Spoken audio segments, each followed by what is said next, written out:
രാധേ രാധേ എന്ന ചാനലിലേക്ക് സ്വാഗതം. പരമ പവിത്രമായ രാധാ സഹസ്രനാമം അത് ജപിക്കുന്നതിന് ചില ചിട്ടകളുണ്ട്. വെറുതെ ഇരുന്ന് പുസ്തകം നോക്കി വായിച്ചാൽ പോരാ.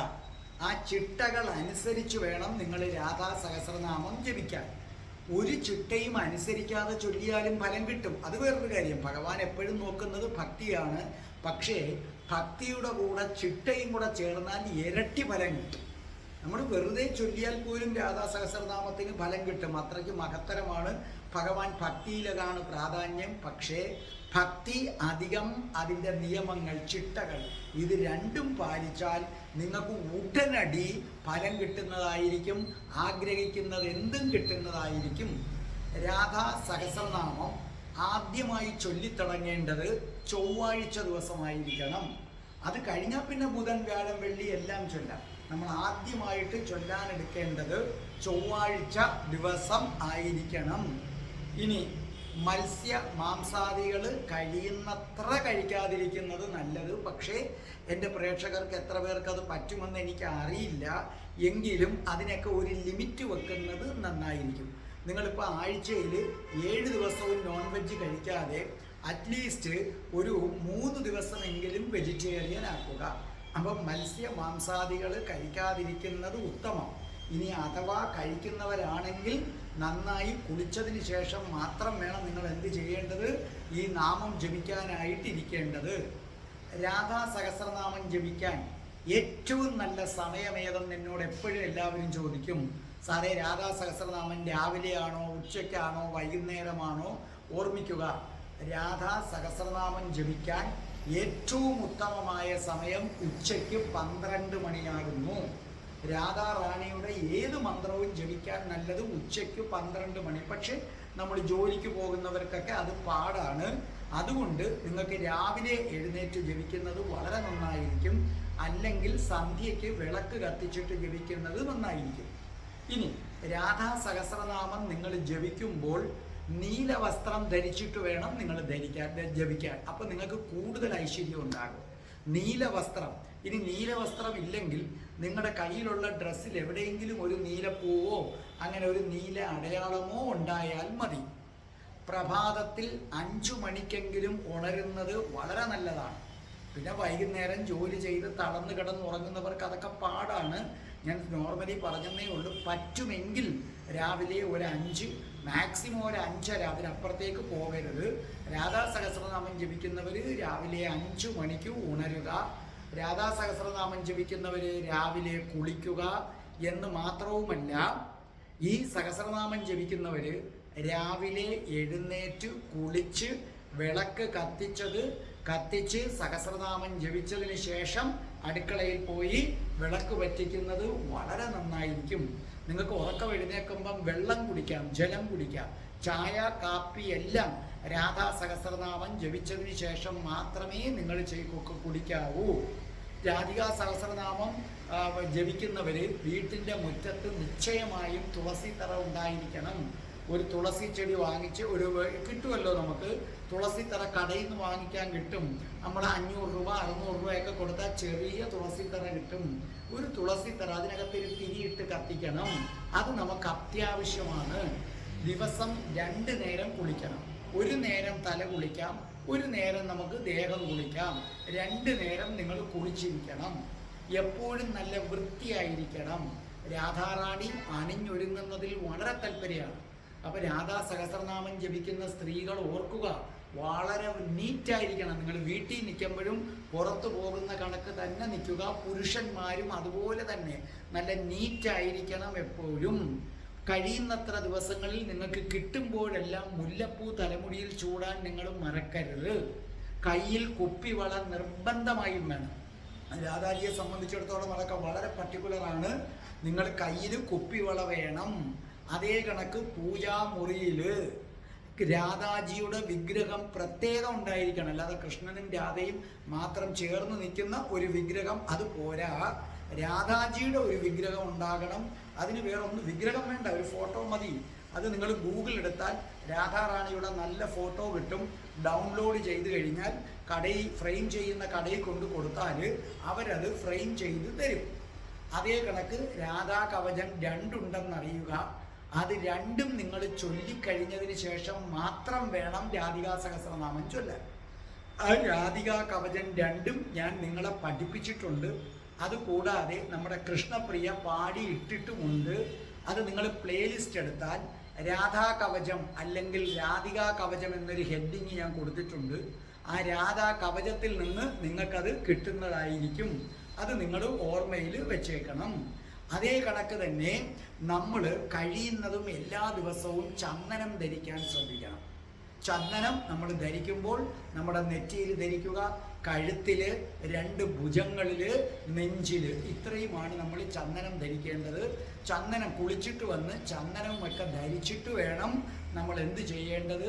രാധാ സഹസ്രനാമം ജപിക്കാൻ. വൃന്ദാവനത്തിൽ പോയാൽ നല്ല 1-ാം തരം ഗോരോചനം നിങ്ങൾക്ക് കിട്ടും. അതേ കണക്ക് രാധാ സഹസ്രനാമം ജപിക്കുന്നവർ വർഷത്തിലൊരിക്കൽ ഏതെങ്കിലും ഒരു രാധാറാണിയുടെ ടെമ്പിളിൽ പോകണം. നമുക്കിപ്പോൾ അറിയാം, ഇവിടെ തിരുവനന്തപുരത്തും ഉണ്ട്. തിരുവനന്തപുരത്ത് അഭേദാനന്ദ ആശ്രമമുണ്ട്. അവിടെ വർഷത്തിലൊരിക്കലെങ്കിലും വരണം. വൃന്ദാവനത്തിൽ പോകുമെങ്കിൽ പരമഭാഗ്യം. ഇനി അതിനുള്ള സാഹചര്യമില്ലാത്ത പാവപ്പെട്ടവരാണെങ്കിൽ ഒരു വർഷത്തിലൊരിക്കൽ മനസ്സുകൊണ്ട് സങ്കല്പിച്ചാൽ മതി, അമ്മേ ഞാൻ രാധാറാണി അമ്മയുടെ ക്ഷേത്ര സന്നിധിയിൽ നിൽക്കുകയാണേ. പിന്നെ രാധാഷ്ടമി ചിട്ടയോടെ എടുക്കണം. രാധാഷ്ടമി വരുമ്പോൾ നിങ്ങൾ എങ്ങനെയാണ് കൃഷ്ണനെ പൂജിക്കേണ്ടതെന്ന വീഡിയോ ഞാൻ ഇടുന്നതാണ്. ഇത് ചൊല്ലുന്ന പുരുഷന്മാർ സ്ത്രീകളോട് അങ്ങേയറ്റം മാന്യമായി പെരുമാറണം. സ്ത്രീകളെ ഉപദ്രവിക്കുന്ന ഒരു പുരുഷന് തിരിച്ചടികൾ ലഭിക്കുമെന്നതിന് യാതൊരു സംശയവും വേണ്ട. അതേ കണക്ക് പക്ഷികളോടും മൃഗങ്ങളോടും വൃക്ഷങ്ങളോടും എല്ലാം സ്നേഹം വേണം. ആരോടും കോപം പാടില്ല. കാരണം രാധാറാണി സ്നേഹത്തിൻ്റെ ദേവതയാണ്. ഈ ചിട്ടകൾ പാലിച്ചിട്ട് നിങ്ങൾ രാധാ സഹസ്രനാമം ചൊല്ലിയാൽ ഇരട്ടി ഫലം കിട്ടും. അല്ലാതെ ചൊല്ലിയാൽ നോർമൽ ഫലം, ഇത് ചൊല്ലിയാൽ ഇരട്ടി ഫലം കിട്ടും. രാധാ സഹസ്രനാമം ജപിച്ചാൽ എന്തൊക്കെ ഫലം കിട്ടുമെന്നുള്ള വീഡിയോ ഞാൻ 2 ദിവസത്തിനുള്ളിൽ ഇടുന്നതാണ്. നിങ്ങളത് കേൾക്കുക. ഇന്ന് ഈ വീഡിയോ പാടി അവതരിപ്പിച്ചു തരുന്നത് നിങ്ങളുടെ അഷ്ടപതിയിലൂടെയും നാരായണീയത്തിലൂടെയും നിങ്ങളുടെ ഹൃദയം കവർന്ന നിങ്ങളുടെ പ്രിയങ്കരിയായി മാറിയ രാധേ രാധേ ചാനലിന് അങ്ങേയറ്റം സ്നേഹമുള്ള കൃഷ്ണപ്രിയ. കൃഷ്ണപ്രിയ, ഞങ്ങളുടെ കൃഷ്ണപ്രിയ. അത് ഞങ്ങൾ അങ്ങനെ പറയത്തുള്ളൂ. ഞങ്ങളുടെ കൃഷ്ണപ്രിയയാണ്. ഞങ്ങളുടെ കൃഷ്ണപ്രിയ രാധേ രാധേ ചാനലിൻ്റെ അഭിമാനമാണ്. നമ്മൾ എന്തു പറഞ്ഞാലും അപ്പോൾ തന്നെ ചെയ്തു തരും എന്ന് മാത്രവുമല്ല, രാധാ സഹസ്രനാമവും രാധാ കവചവുമൊക്കെ പാടാനുള്ള മഹാഭാഗ്യം തേടിയെത്തിയ കൃഷ്ണപ്രിയ അനുഗ്രഹീതയാണ്. യാതൊരു സംശയവും വേണ്ട. അതുപോലെ തന്നെ ഈ കൃഷ്ണപ്രിയ പാടി അയച്ചു തന്നതിനെ മുഴുവനും വീഡിയോ ആക്കി തന്നത് ആശയാണ്. UK-യിലുള്ള ആശ. ആശയ്ക്ക് ഞങ്ങൾ ഹൃദയത്തിൽ തട്ടി നന്ദി രേഖപ്പെടുത്തുകയാണ്. കാരണം ഇത് വീഡിയോ ആക്കുക ഒരു വലിയ സംരംഭമാണ്. നമുക്ക് കുറേശ്ശെ ആയിട്ടാണ് നമുക്ക് ആരയച്ചു തരുന്നത്, നമ്മുടെ കൃഷ്ണപ്രിയ. കാരണം ഒന്നിച്ച് വാട്സപ്പിൽ സെൻഡ് ചെയ്യാൻ പറ്റില്ല. അത് മുഴുവനും എഡിറ്റ് ചെയ്ത് വീഡിയോ ആക്കുക ഒരല്പം സമയം എടുക്കുന്നതാണ്. അത് വളരെ മെനക്കെട്ട് ജോലി തിരക്കിനിടയിലും UK-യിലുള്ള ആശ ചെയ്തു തന്നു. ആശയ്ക്ക് രാധേ രാധേ ചാനലിൻ്റെ അഭിനന്ദനങ്ങൾ. ഒരിക്കൽ കൂടി കൃഷ്ണപ്രിയയെ അഭിനന്ദനങ്ങൾ. അതുപോലെ തന്നെ ഇത് കേൾക്കുന്നവരെ നിങ്ങൾക്കും അഭിനന്ദനം. കാരണം നിങ്ങൾ രാധാറാണിക്ക് പ്രിയപ്പെട്ടവരായതുകൊണ്ട് മാത്രമാണ് ഈ രാധാ സഹസ്രനാമം നിങ്ങൾ കേൾക്കാൻ പോകുന്നത്. ഈ രാധാ സഹസ്രനാമം കേൾക്കുന്ന പുതിയ ആൾക്കാർ ചിന്തിക്കുക, എല്ലാ ചൊവ്വാഴ്ചയും ഉച്ചയ്ക്ക് 12 മണിയാകുമ്പോൾ രാധാറാണിയുടെ ജനനം മുതൽ മരണം വരെയുള്ള ജീവിത കഥ, ആ ജീവിത കഥ നിരവധി റിസർച്ച് നടത്തി അവതരിപ്പിക്കുകയാണ്. അതും കൂടെ നിങ്ങൾ കേൾക്കണം. അപ്പം നിങ്ങൾക്ക് രാധാറാണി ആരാണെന്ന് മനസ്സിലാകും. അങ്ങനെ ആരാണെന്ന് മനസ്സിലാക്കിയിട്ട് നാമം ചെയ്താൽ അത്രയ്ക്ക് ഫലം കിട്ടും. അതുപോലെ ഈ രാധാ സഹസ്രനാമം പുതിയതായി കേൾക്കുന്നവർ അഷ്ടപതിയുടെ എൻ്റെ ക്ലാസ് വ്യാഴാഴ്ചയുണ്ട്, അതും കേൾക്കണം. ദിവസേന അഷ്ടപതിയും ചൊന്നു കഴിഞ്ഞാൽ നിങ്ങളുടെ ജീവിതത്തിൽ ഐശ്വര്യത്തിൻ്റെ വേലിയേറ്റമാണ്. അടുത്ത ഒരു ജന്മം ഉജ്ജ്വലമായ പ്രണയം ലഭിക്കുകയും ആ ശുദ്ധ പ്രണയത്തിൽ ജന്മാന്തര പാപങ്ങൾ ഉരുകിത്തീർന്ന് ഭൂലോകം പ്രാപിക്കുകയും ചെയ്യും. അപ്പം നമ്മുടെ കൃഷ്ണപ്രിയ പാടാൻ പോവുകയാണ് രാധാ സഹസ്രനാമം, ശ്രീ രാധികാ സഹസ്രനാമം. श्रीपार्वत्युवाच देवदेव जगन्नाथ भक्तानुग्रहकारका यद्यस्ति मयि कारुण्यं मयि यद्यस्ति ते दया यद्यत्त्वया प्रकटितं तत्सर्वं मे श्रुतं प्रभो गुह्यात् गुह्यतरं यत्तु यत्ते मनसि काशते त्वया न गदितं यत्तु यस्मै कस्मै कदाचन तस्मात् कथय देवेश सहस्रं नाम चोत्तमम् श्रीराधाया महादेव्या गोप्या भक्तिप्रसाधनम् ब्रह्माण्डकर्त्री हर्त्री सा कथं गोपीत्वमागता श्रीमहादेव उवाच शृणु देवी विचित्रार्थां कथां पापहरां शुभां नास्ति जन्मानि कर्माणि तस्या नूनं महेश्वरी यदा हरिश्चरित्राणि कुरुते कार्यगौरवा तथा विधते रूपाणि हरिसान्निध्यसाधिनी तस्या गोपीत्वभावस्य कारणं गदितं पुरा इदानीं शृणु देवेशी नाम्नां चैव सहस्रकम् यन्मया कथितं नैव तन्द्रेष्वपि कदाचन तव स्नेहात् प्रवक्ष्यामि भक्त्या धार्यं मुमुक्षुभिः मम प्राणसमाविद्या भव्यते मे त्वहर्निशम् शृणुष्व गिरिजे नित्यं पठस्व च यथामति यस्या प्रसादात् कृष्णस्तु गोलोकेश परप्रभो अस्य नाम सहस्रस्य ऋषिर्नारद एव च देवी राधा परा प्रोक्ता चतुर्वर्गप्रसादिनी अथ सहस्रनामस्तोत्रम्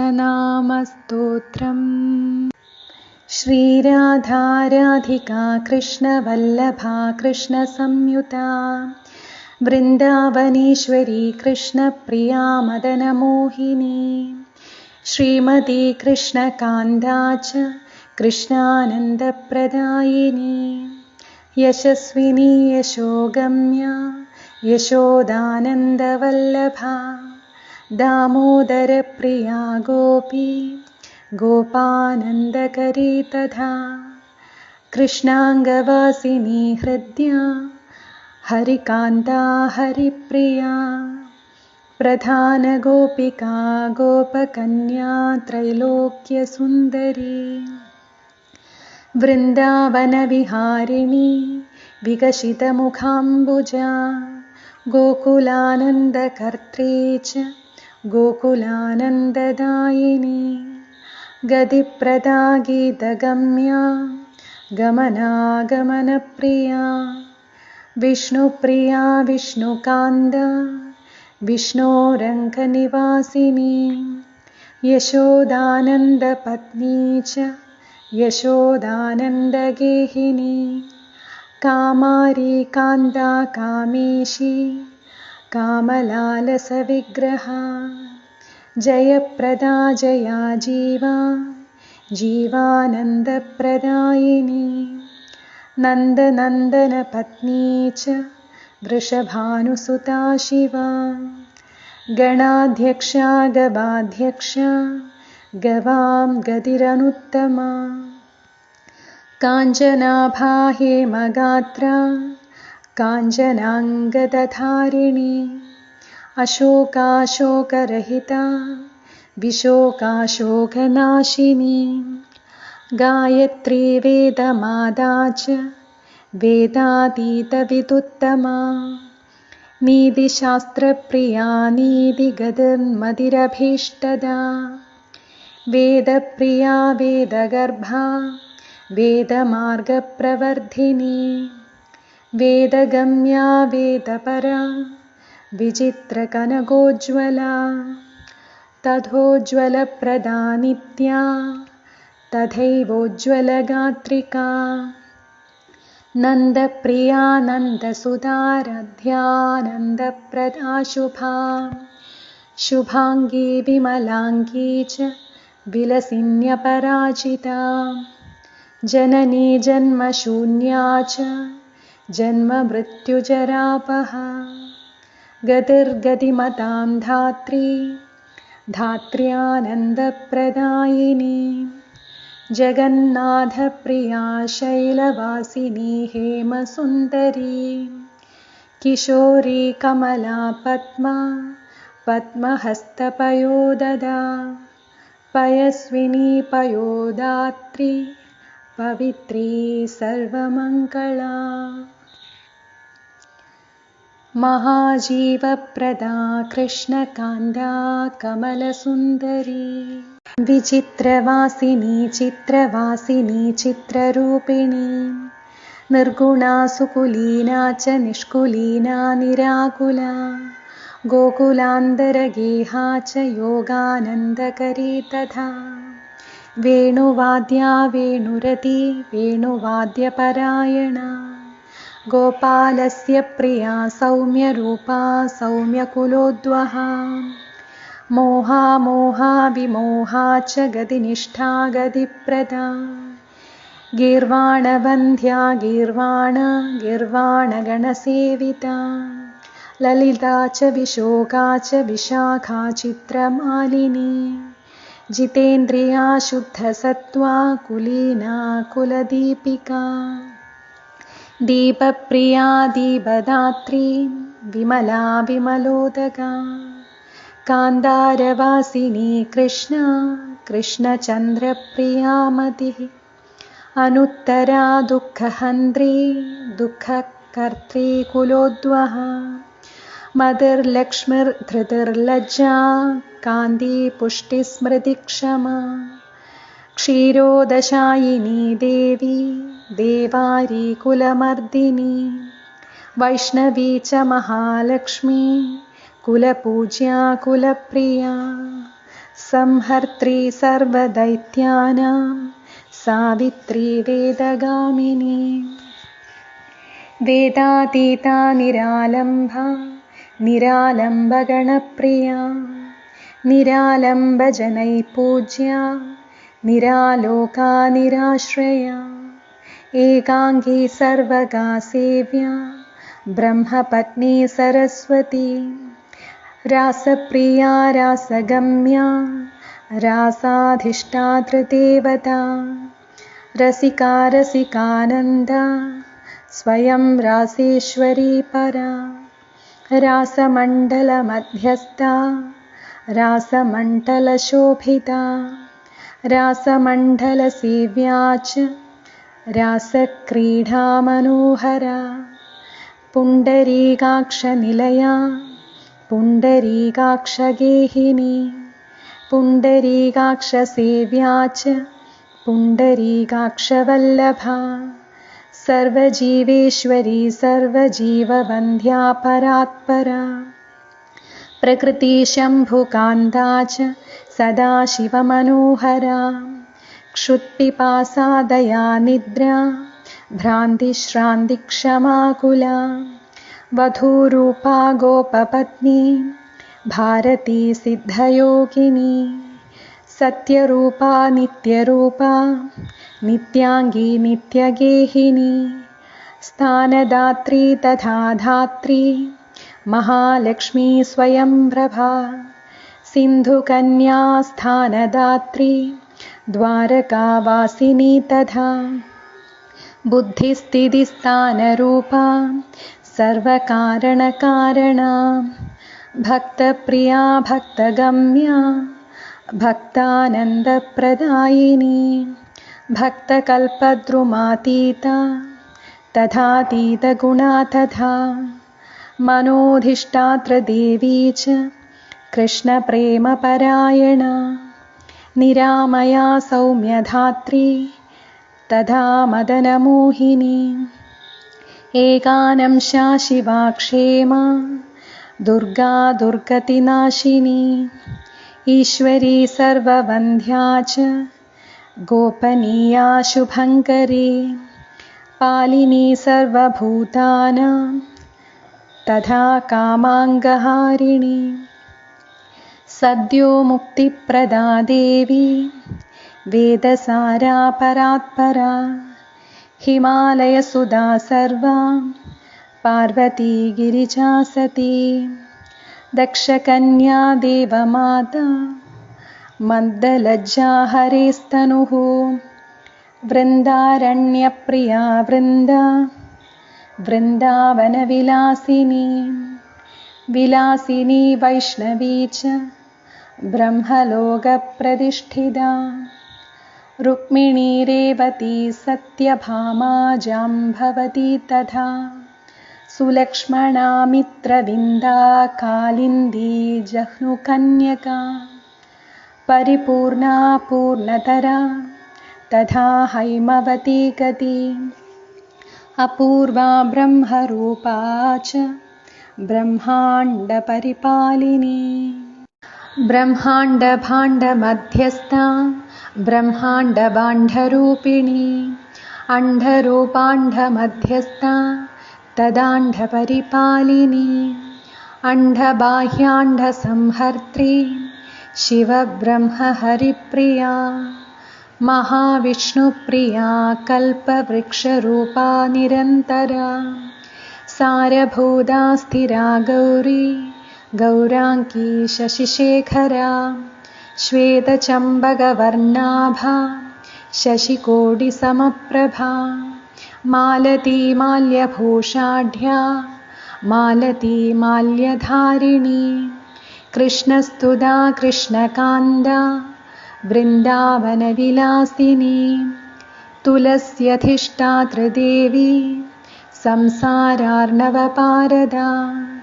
शारदाहारदाम्भोदा यशोदा गोपनन्दिनी अतीतगमना गौरी परानुग्रहकारिणी करुणार्णवसम्पूर्णा करुणार्णवधारिणी माधवी माधवमनोहारिणी श्यामवल्लभा अन्धकारभयध्वस्ता मङ्गल्या मङ्गलप्रदा श्रीगर्भा श्रीप्रदा श्रीशा श्रीनिवासाच्युतप्रिया श्रीरूपा श्रीहरा श्रीदा श्रीकामा श्रीस्वरूपिणी श्रीदामानन्दधात्री च श्रीदामेश्वरवल्लभा श्रीनिदम्बा श्रीगणेशा श्रीस्वरूपा श्रिता श्रुति श्रीक्रियारूपिणी श्रीला श्रीकृष्णभजनान्विता श्रीराधा श्रीमती श्रेष्ठा श्रेष्ठरूपा श्रुतिप्रिया योगेशी योगमाता च योगातीता युगप्रिया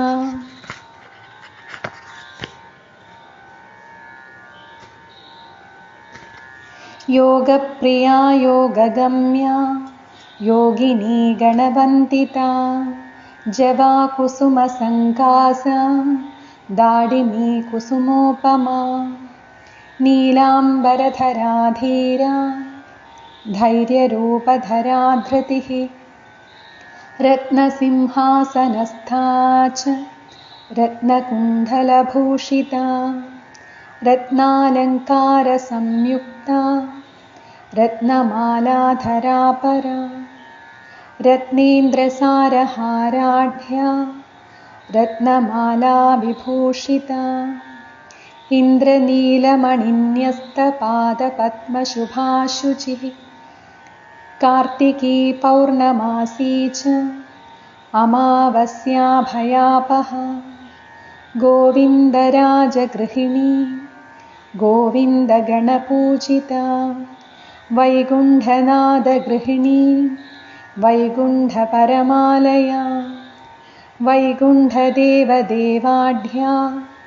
तथा वैकुण्ठसुन्दरी महालसा वेदवती सीता साध्वी पतिव्रता अन्नपूर्णा सदानन्दरूपा कैवल्यसुन्दरी कैवल्यदायिनी श्रेष्ठा गोपीनाथमनोहरा गोपीनाथेश्वरी चण्डी नायिका नयनान्विता नायिका नायकप्रीता नायकानन्दरूपिणी शेषाशेषवदी शेषरूपिणी जगदम्बिका गोपालपालिका माया जायानन्दप्रदा तदा कुमारी यौवनानन्दा युवती गोपसुन्दरी गोपमाता जानकी च जनकानन्दकारिणी कैलासवासिनी रम्भा वैराग्याकुलदीपिका कमलाकान्तगृहिणी कमला कमलालया त्रैलोक्यमादा जगदामधिष्ठात्री प्रियाम्बिका हरकान्ता हररता हरानन्दप्रदायिनी हरपत्नी हरप्रीता हरतोषणतत्परा हरेश्वरी रामरता रामा रामेश्वरी रमा श्यामला चित्रलेखा च तथा भुवनमोहिनी सुगोपी गोपवनिता गोपराज्यप्रदा शुभा अङ्गावपूर्णा माहेयी मत्स्यराजसुधा सती कौमारी नारसिंही च वाराही नवदुर्गिका चञ्चला चञ्चला मोदा नारी भुवनसुन्दरी दक्षयज्ञहरा दाक्षी दक्षकन्या सुलोचना रतिरूपा रतिप्रीता रतिश्रेष्ठा रतिप्रदा रतिर्लक्ष्मणगेहस्था विरजा भुवनेश्वरी शङ्गास्पदा हरेर्जाया जामातृककुलवन्दिता बकुला बकुलामोदधारिणी यमुना जया विजया जयपत्नी च यमलार्जुनभञ्जिनी वक्रेश्वरी वक्ररूपा वक्रवीक्षणवीक्षिता अपराजिता जगन्नाथा जगन्नाथेश्वरी यति खेचरी खेचरसुता खेचरत्वप्रदायिनी विष्णुवक्षस्थलस्था च विष्णुभावनतत्परा चन्द्रकोटिसुगात्री च चन्द्राननमनोहरी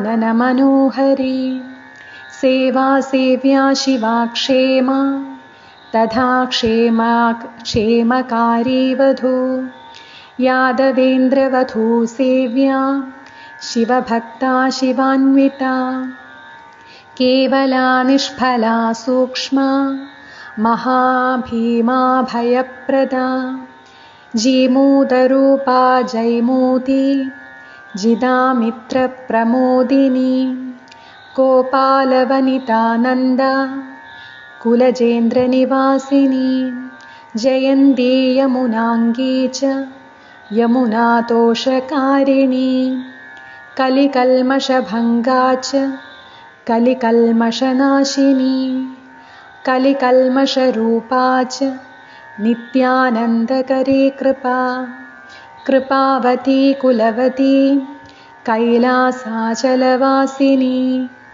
वामदेवी वामभागा गोविन्दप्रियकारिणी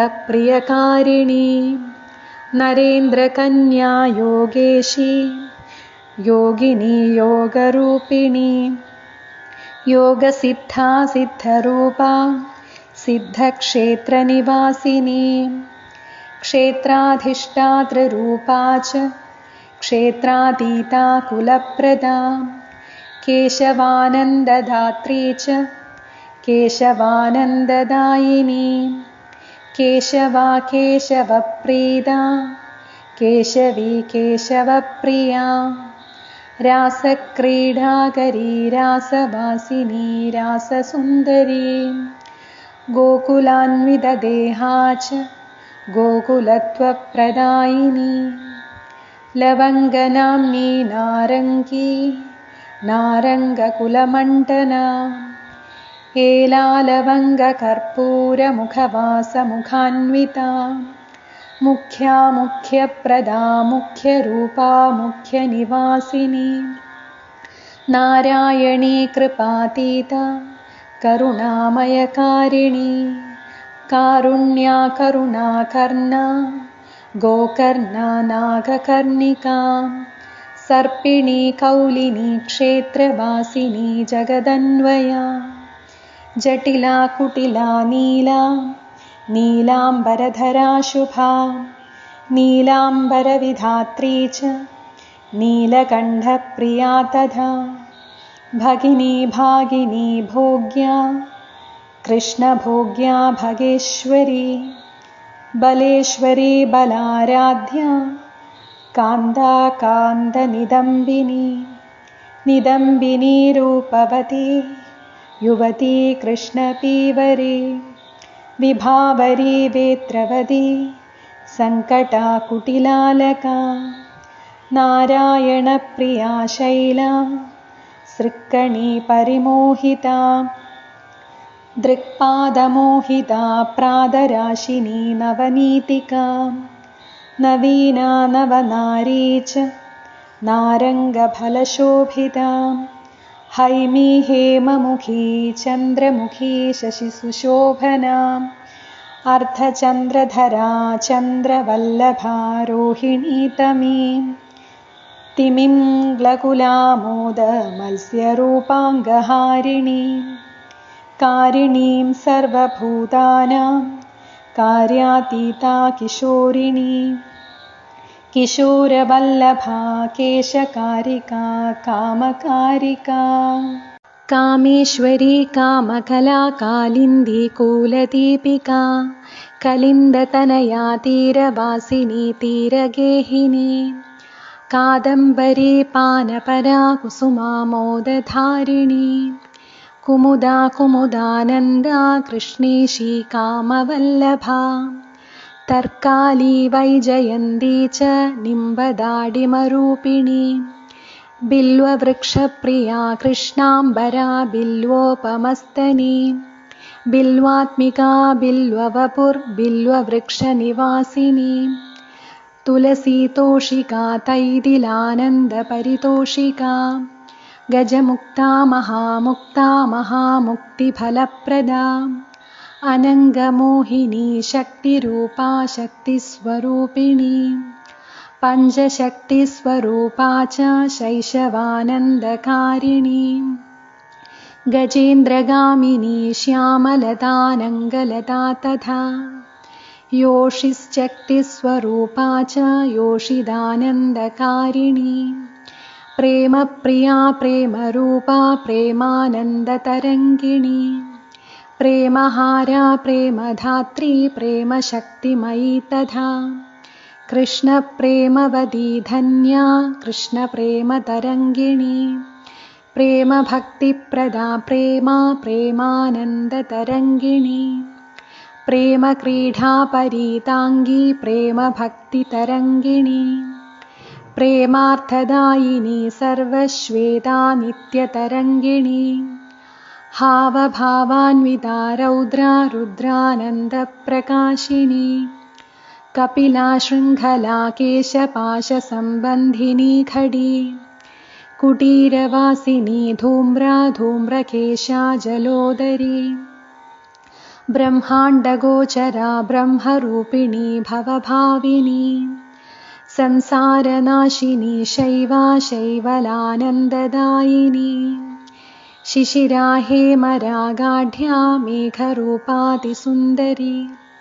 मनोरमा वेगवती वेगाढ्या वेदवादिनी दयान्विता दयाधारा दयारूपा सुसेविनी किशोरसङ्गसंसर्गा गौरचन्द्रानना कला कलाधिनादवदना कलानादाधिरोहिणी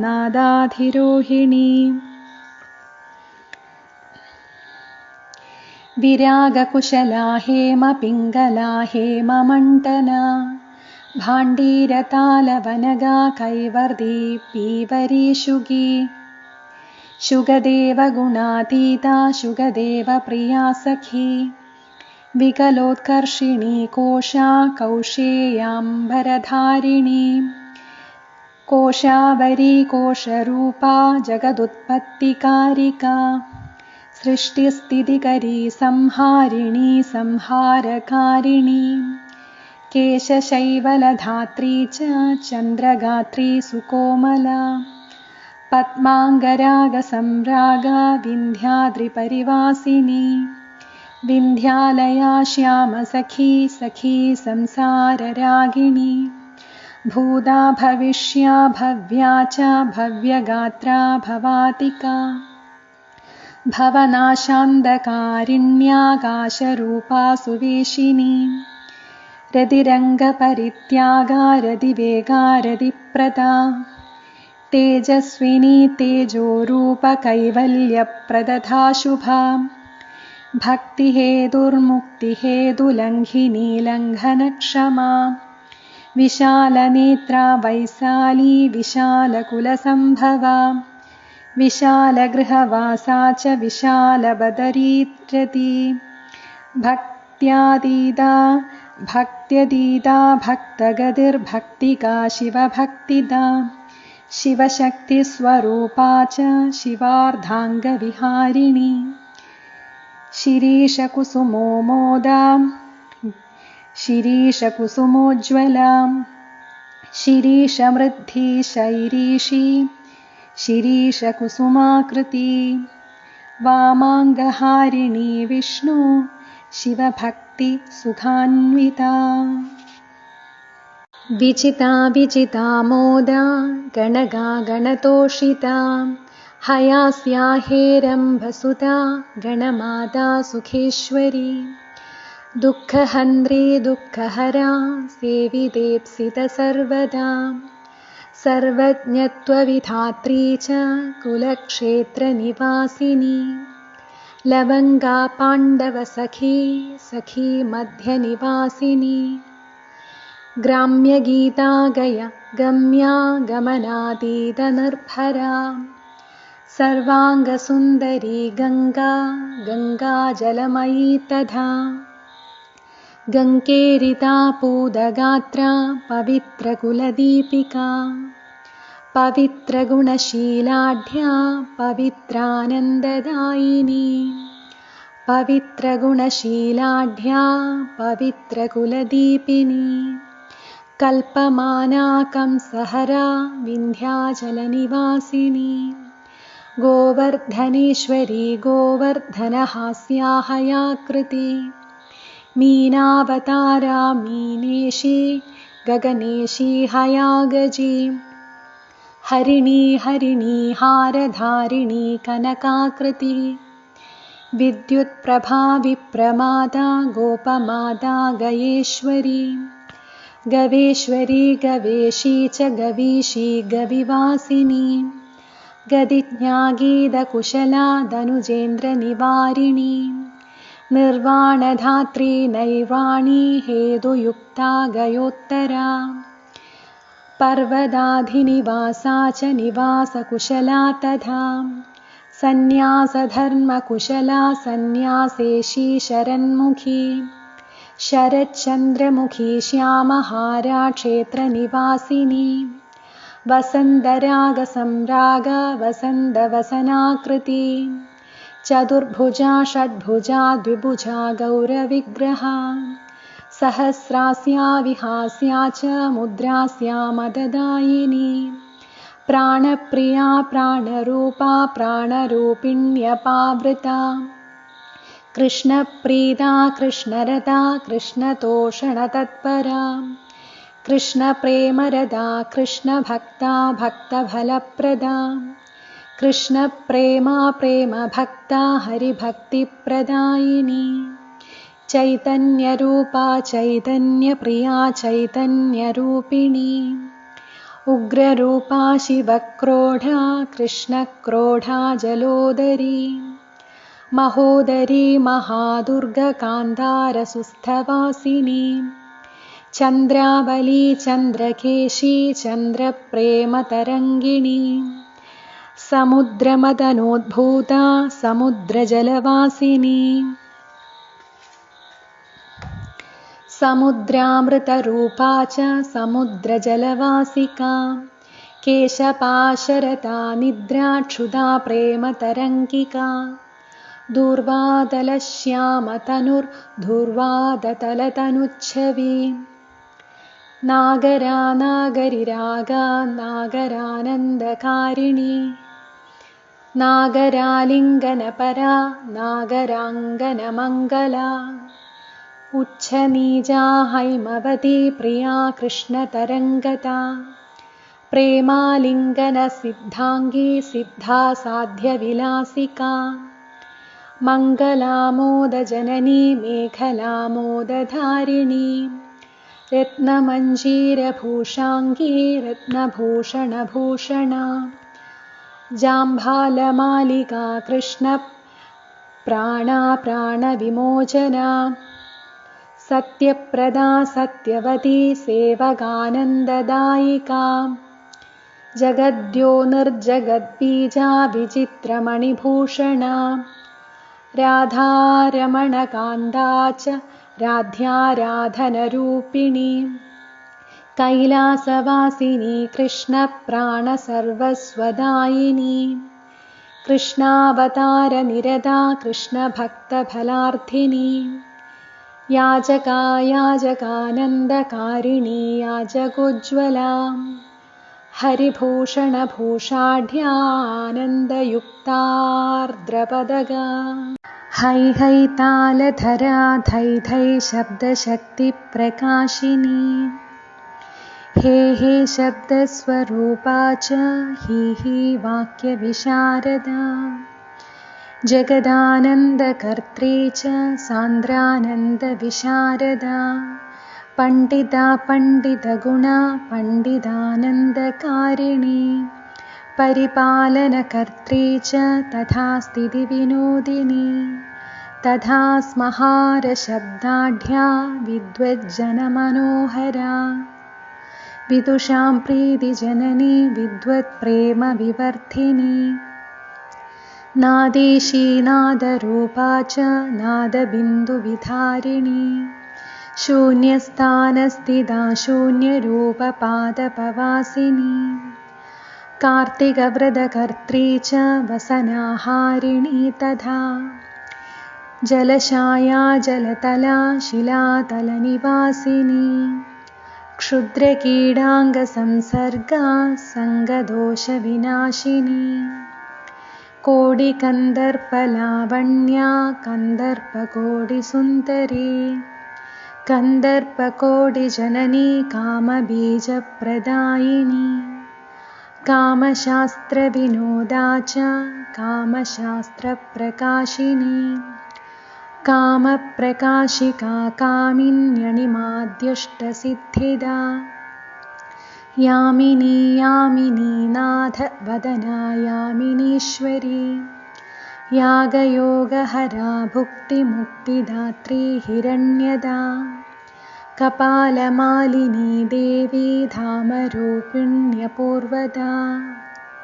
कृपान्विता गुणा गौण्या गुणातीतफलप्रदा कुष्माण्डभूतवेतालनाशिनी शरदान्विता शीतला शबला हेला लीला लावण्यमङ्गला विद्यार्थिनी विद्यमाना विद्या विद्यास्वरूपिणी आनुक्षिकी शास्त्ररूपा शास्त्रसिद्धान्तकारिणी नागेन्द्रा नागमाता च क्रीडा कौतुकरूपिणी हरिभावनशीला च हरितोषणतत्परा हरिप्राणा हरप्राणा शिवप्राणा शिवान्विता नरकार्णवसंहन्त्री नरकार्णवनाशिनी नरेश्वरी नरातीता नरसेव्या नराङ्गना यशोदानन्दप्राणवल्लभा हरिवल्लभा यशोदानन्दनारम्या यशोदानन्दनीश्वरी यशोदानन्दना क्रीडा यशोदा क्रोढवासिनी यशोदानन्दनप्राणा यशोदानन्दनार्थदा वत्सला कौशला काला करुणार्णवरूपिणी स्वर्गलक्ष्मीर्भूमिलक्ष्मीर्द्रौपदी पाण्डवप्रिया तदार्जुनसखी भौमी भैमी भीमकुलोद्भवा भुवना मोहना क्षीणा पानासक्ततरा तथा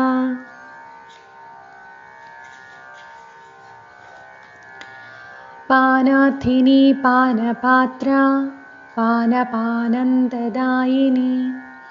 दुग्धमन्थनकर्माढ्या दुग्धमन्थनतत्परा दधिभाण्डार्थिनी कृष्णक्रोधिनी नन्दनाङ्गना हृदलिप्ता तक्रयुक्ता यमुना पारकौतुका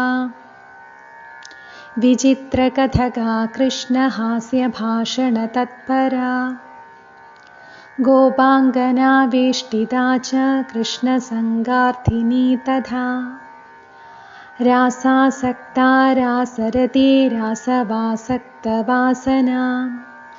हरिद्रा हरिताहारिण्यानन्दार्पितचेतना निश्चैतन्या च निश्चेता तथा दारुहरिद्रिका सुबलस्या स्वसा कृष्णभार्या भाषातिवेगिनी श्रीदामस्य सखी दामदामिनी धामधारिणी कैलासिनी केशिनी च हरिदम्बरधारिणी हरिसान्निध्यधात्री च हरिकौतुकमङ्गला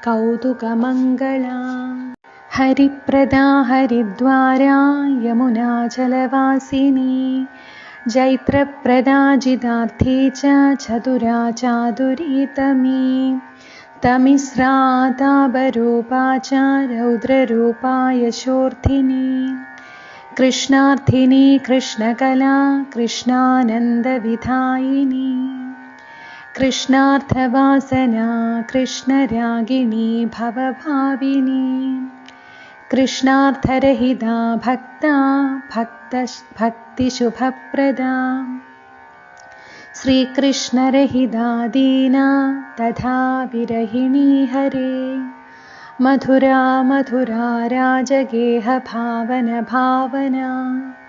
श्रीकृष्णभावना मोदा तथोन्मादविधायिनी